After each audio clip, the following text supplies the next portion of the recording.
The men and women of the New York Police Department are some of the finest officers to wear the uniform. Officer Roland Benson and Kevin Preiss are no exception to that standard of excellence.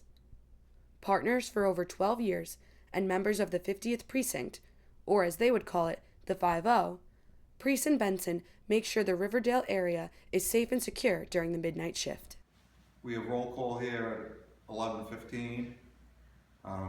We line up, just like on the television shows, you line up for a roll call and the sergeant tells you what your assignment is for the night.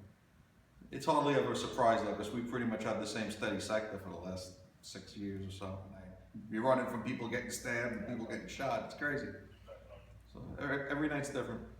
However, the jobs of these officers extend far beyond the bounds of criminals. Benson and Preiss are the go-to guys in an emergency situation.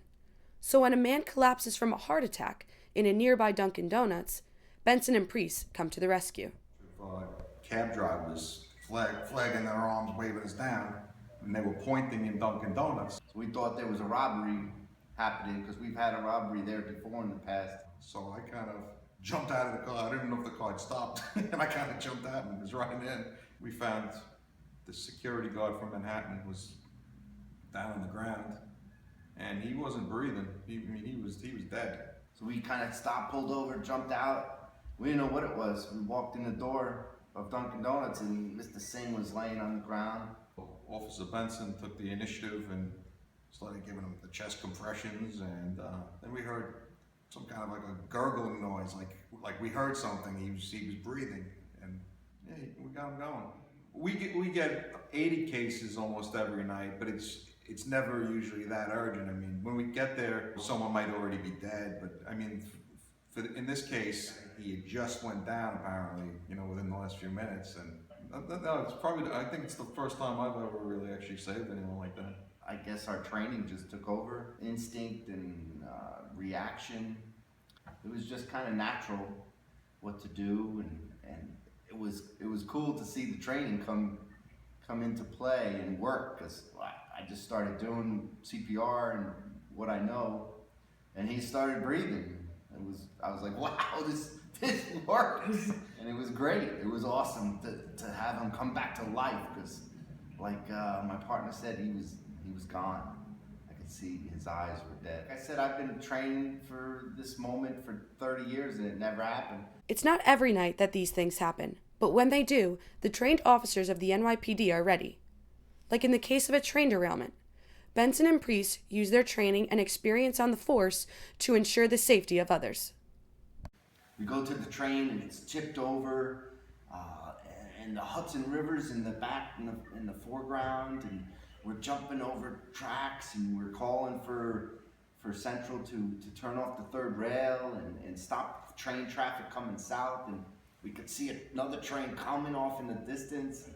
This was a little scary, and you didn't want to get electrocuted, and we didn't know what we were doing really.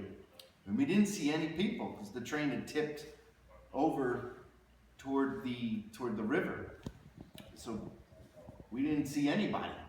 So finally we make it around the train, the last train, and we could see there was people in the back of it, that had fallen out, and they were standing there and they didn't know what to do, and scared and crying and bleeding. So everybody just started helping and carrying people out and helping them over the rails and stretchers. And I remember there's some apartment buildings above the tracks there on the river, and people were looking out the windows and yelling, "There's someone in that last train!" And I could hear a voice. You could hear talking in that last car, and it was tipped over.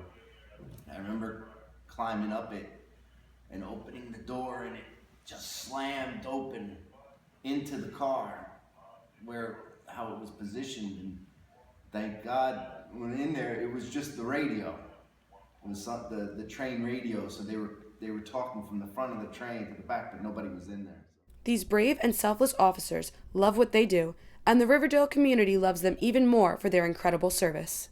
He always makes fun of me and says that I always give the answer that people want to hear, but for me it's true, and that's when you help somebody, and that makes you feel good. The dedication of these fine officers doesn't go unnoticed by the community. The local deli, a college hotspot, even named a sandwich after Officer Benson, a fan favorite at Manhattan College. It's the most delicious thing you've ever had in your mouth. It's a chicken patty and a fried egg, Sausalito turkey, and pepper jack cheese. It's too spicy if you ask me.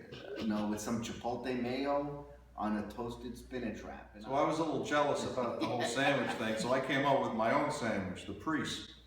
But like it never caught on. No one likes the Preiss apparently.